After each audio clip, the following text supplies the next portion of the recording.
Hi எல்லாருக்கும் வணக்கம். நம்ம அழகே அழகு சீரியலில் அழகுமதிக்காக முதல் முறையாக தன்னோட அம்மா ராஜலட்சுமியையே எதிர்த்து நிற்கிறாரு சுரேஷ்.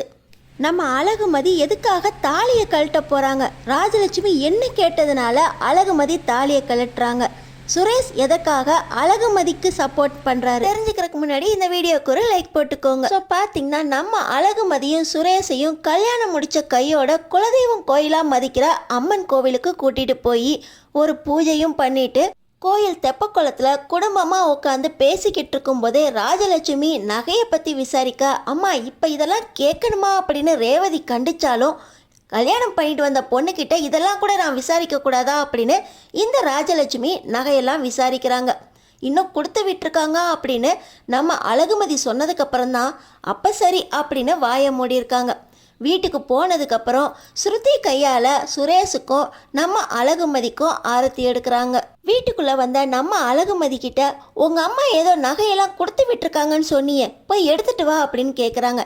இருமா, பூஜை அறையில் விளக்கேற்றி பால் பழம் கொடுக்க வேண்டாமா, வந்ததும் வராதுமா நகையை பற்றி எதுக்கு கேட்டுக்கிட்டு இருக்கா அப்படின்னு நம்ம ரேவதி சொன்ன உடனே, உனக்கு இதெல்லாம் தெரியாது, மாப்பிள்ளை சொன்னார் அப்படிங்கிற காரணத்துக்காக நைட்டோட நைட்டாக ஒரு பொண்ணை பிடிச்சிட்டு வந்து சுரேஷுக்கும் கல்யாணம் பண்ணி வச்சாச்சு.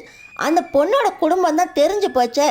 இருக்கிற வீடு அடமானத்தில் இருக்குது, 2 பொண்ணுங்களை பெற்று வச்சுட்டு நகை நட்டு ஏதோ சேர்த்து வச்சுருக்காருன்னு கேட்டால் கொடுத்து விட்டுருக்காங்கன்னு தான் சொல்லியிருக்காங்க. கழுத்தில் தான் ஒன்றையும் காணோம், எவ்வளோ கொடுத்து விட்டுருக்காங்கன்னு தெரிஞ்சுக்க வேண்டாமா, எல்லாத்தையும் வாங்கி பத்திரமா வைக்க வேண்டாமா, இதுக்கு மேலேயாவது பத்திரப்படுத்துறது எப்படி அப்படின்னு அவங்க அப்பனுக்கு தெரிஞ்சுக்கட்டும் அப்படின்னு சொல்லி, நீ போய் நகையெல்லாம் எடுத்துகிட்டு வா மதி அப்படின்னு சொல்ல, நம்ம மதி நிதானத்திலே இல்லாமல் இதோ எடுத்துகிட்டு வரேன் அப்படின்னு சொல்லி அவங்க பேகை எடுக்க போகிறாங்க. போகிற நேரத்தில் கூட நம்ம ரேவதி, என்னம்மா வந்ததும் வராதுமா அந்த பொண்ணை கூப்பிட்டு கொஞ்சம் 4 வார்த்தை ஆறுதலாக பேசுவோன்ட்டு இல்லையா, உனக்கு இப்போ நகை தான் ரொம்ப பெருசாக போச்சா அப்படின்னு கேட்க, உனக்கு இதெல்லாம் தெரியாது சும்மா இருன்னு சொல்கிறேன்ல, மருமக முன்னாடி என் வானத்தை வாங்காதா அப்படின்னு இந்த ராஜலட்சுமி சொல்லிக்கிட்டு இருக்கும்போதே நம்ம மதி பேக்கில் இருந்து நகையெல்லாம் எடுத்துகிட்டு வராங்க. வந்த மதிக்கிட்ட, இது என்னது, ஒரு மெலிசான செயின், ஒரு ஆரம் கூட இல்லை, ஒரு கம்மல், ஒரு நெக்லஸ்ஸு, இவ்வளோதான் நகையா, மொத்தத்துக்கு ஒரு 6-7 பவுன் தான் தேரும் போலையே, கழுத்தில் இருக்கிறத கழட்டு, அது எத்தனை பவுன் இருக்குன்னு பார்க்கலாம் அப்படின்னு சொல்ல, நம்ம அழகுமதி கழுத்தில் இருக்க அவங்க செயினையும் அவுக்குறாங்க. செயினை அவுக்க சொன்னால் செயின் கவரிங்கா, சரி கழுத்தில் ஏதோ நெக்லஸ் மாதிரி தெரியுதே அதை அவரு அப்படின்னு சொல்ல, நம்ம அழகுமதியும் என்ன செய்கிறோங்கிற நிதானமே இல்லாமல் கழுத்தில் இருக்கிற அந்த நெக்லஸ் அவுக்கிறதோட சேர்த்து கழுத்தில் இருக்க தாலியையும் அவுக்க போயிடுறாங்க. ஏய் என்னடி பண்ணிக்கிட்டு இருக்க, நிறுத்தடி அப்படின்னு பக்கத்தில் இருக்கிற சுரேஷ் ரொம்ப கோபமாக பேச, நம்ம அழகுமதி அப்போ தான் நிதானத்துக்கே வராங்க. இப்போ கையில் தாலி செயின் இருக்கிறத பார்த்து அவங்க கையில் தாலியாக அப்படியே மூடிக்கிறாங்க. கண்ணிலேருந்து கண்ணீராக வருது.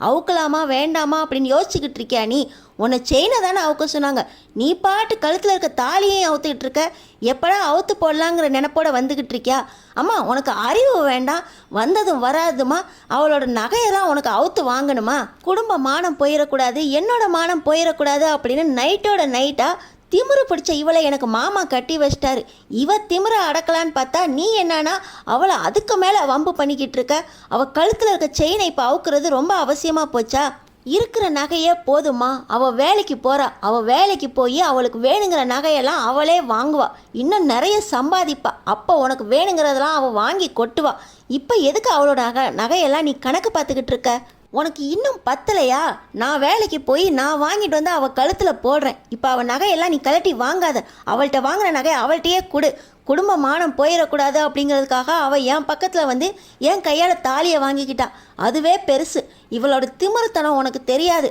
அவள்கிட்ட நீ வாங்கி கட்டிக்கிறதுக்கு முன்னாடி பேசாமல் அமைதியாக இரு அப்படின்னு சுரேஷ் சொல்ல, என்னடா பெரிய திமிரு, குடும்ப மானத்தை காப்பாற்றுறதுக்காக உன் பக்கத்தில் வந்து உட்காந்தாளா, அவளால் தானே உன் வேலையே போச்சு, உன் கல்யாணம் நின்று போனதும் அவளால் தானே, அவள் செஞ்ச தப்பா அவள் சரி பண்ணியிருக்கா, அவள் எவ்வளோ கொண்டு வந்தானே நான் நகையை கணக்கு பார்த்தது உன் கண்ணுக்கு உறுத்துதோ, அவள் பாட்டு தாலி அவுத்தானா நீ அவளெல்லாம் கண்ணமாக அரைஞ்சிருக்கணும், என்கிட்ட சண்டைக்கு வர அப்படின்னு நம்ம சுரேஷ்கிட்ட ராஜலட்சுமி கேட்க, கரெக்டாக அந்த நேரத்தில் என்ட்ரி ஆகுறாரு தங்கராஜ்.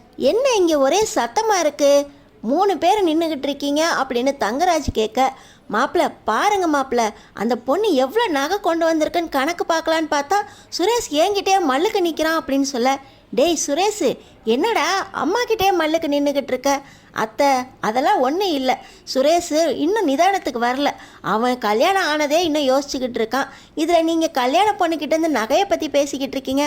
என்னாச்சு சுரேஷ், அழகுமதிக்கும் உனக்கும் எதுவும் பிரச்சனையா அப்படின்னு கேட்க, இப்போ பார்த்தீங்கன்னா நம்ம ராஜலட்சுமி, அதெல்லாம் ஒன்றும் இல்லை மாப்பிள்ள, அந்த பொண்ணு எவ்வளோ நகை கொண்டு வந்திருக்குன்னு கணக்கு பார்த்துக்கிட்டு இருந்தேன். அந்த பொண்ணு என்னன்னா தாலி அவுக்க போயிடுச்சு மாப்பிள்ள அப்படின்னு சொல்ல, தங்கராஜ் முகத்தில் அவ்வளோ கோவம் வந்துருச்சு.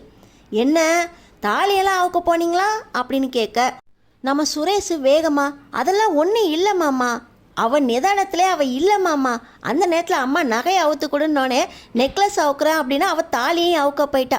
நான் ஒரு சத்தம் கொடுத்தோடனே தாலியை பிடிச்சிட்டு அழுவ ஆரம்பிச்சிட்டா. அவள் மேலே தப்பு இல்லை மாமா, அம்மா தான் அவளை ஏதோ பண்ணிக்கிட்டே இருக்காங்க, எப்போ பார்த்தாலும் அவள்கிட்ட கேள்வி கேட்டுக்கிட்டே இருக்காங்க அப்படின்னு சொல்ல, என்ன சுரேஷ் பொண்டாட்டி பக்கம் சாயிற மாதிரி தெரியுது அப்படின்னு தங்கராஜ் கேட்க, அதெல்லாம் ஒன்றும் இல்லை மாமா, ஏதோ கல்யாணம் நடந்துருச்சு, அவள் தாலி அவுக்க போயிட்டா, தப்பில்லையா அப்படின்னு சுரேஷ் கேட்க, இப்போ நம்ம அழகுமதி அழுதுகிட்டே ஒரு பக்கமாக திரும்பி அழுக, நம்ம அழகு மலர் வந்துடுறாங்க. அழகு மலர் வந்து, வாமதி நீ இங்கே இருக்க வேண்டாம், நம்ம உள்ளே போகலாம் அப்படின்னு சொல்லி கூட்டிகிட்டு போயிடுறாங்க.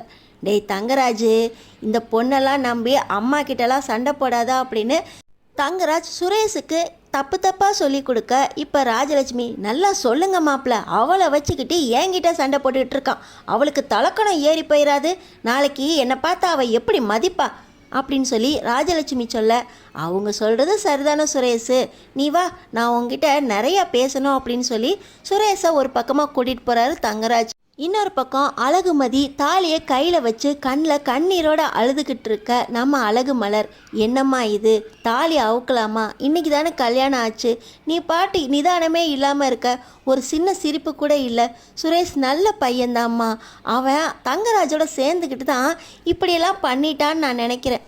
இது வரைக்கும் சுரேஷ் அவங்க அம்மா கிட்ட சண்டை போட்டதே இல்லை, பாரு உனக்காக அவங்க அம்மா கிட்ட எதிர்த்து சண்டை போடுறான். எனக்கு கல்யாணம் ஆகி 8 வருஷம் ஆச்சு, என் வீட்டுக்கார் அவங்க அம்மாயை எதிர்த்து நின்னதே இல்லை. சுரேஷ் உனக்கேத்தாப்புல மாறிடுவான் மதி. இப்போ நம்ம ரேவதியும் பக்கத்தில் வந்துடுறாங்க. அண்ணி, அம்மா பேசுகிறதும் சரியில்லை, செஞ்சதும் சரியில்லை, நீங்கள் என்னென்னா அழகுமதிக்கு அட்வைஸ் பண்ணிக்கிட்டு இருக்கீங்க, உங்கள் கழுத்துலையும் 5 பவுன் நகையை கூட விட்டு வைக்கல, 25 பவுன் நகையையும் வாங்கி முழுங்கிட்டாங்க. அது மட்டுமா, இந்த கல்யாண செலவுக்குன்னு உங்களோட நிலத்தையும் வாங்கிக்கிட்டாங்க. இப்போ பாருங்கள், வந்தது வராதமா இந்த பொண்ணோட நகையையும் கேட்டு வாங்குறாங்க. இது தப்புன்னு சுரேஷ் வந்ததுக்கு எங்கள் வீட்டுக்கார் வந்து அம்மாவுக்கு சப்போர்ட் பண்ணிக்கிட்டு இருக்காரு. இவங்களாம் ஒரு கூட்டணி அமைச்சு தான் நம்மளை பாடாக படுத்திக்கிட்டு இருக்காங்க அண்ணி. அண்ணி, நீங்கள் எதுவுமே கவலைப்படாதீங்க, சுரேஷ் உண்மையிலே ரொம்ப நல்ல பையன், தங்கராஜை விட்டு கொஞ்சம் விலகி இருந்தான்னா போதும். நீங்கள் சுரேஷுக்கு தனியாக இருக்கிறப்ப கொஞ்சம் எடுத்து சொல்லுங்கள், தங்கராஜை விட்டு விலகி வந்தாலே அவன் திருந்திடுவான்.